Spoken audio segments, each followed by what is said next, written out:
Gece düşür ürəyimə, sükut danışır yenə.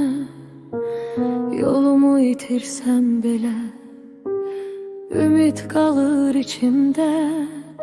Külək deyir adını, ulduz çəkir yolumu. Bir baxış yetər bəzən, dəyişər taleyimi.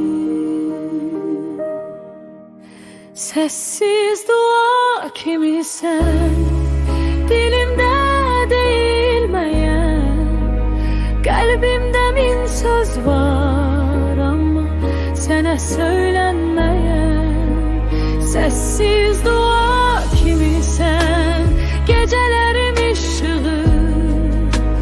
Qaranlıqdan qorxmuram, sən varsan yanımda. Zaman keçiriz qoyur, hər xatirə bir dərsdir. Düşsəm belə qalxaram, çünki inam nəfəsdir. Səsim çatmaz uzağa, qəlbim səni tanıyır.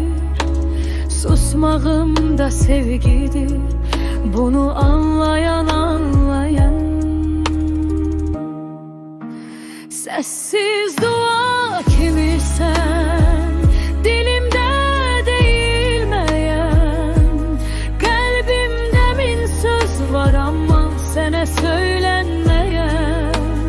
Körpün hər şey bitərsə, adım qalar içimdə.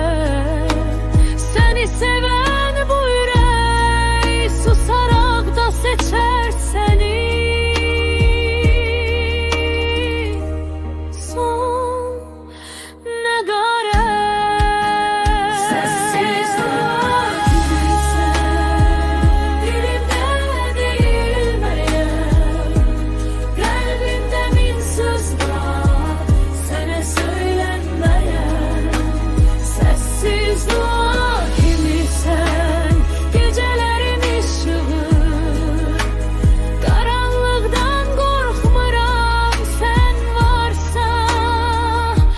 Yanımda.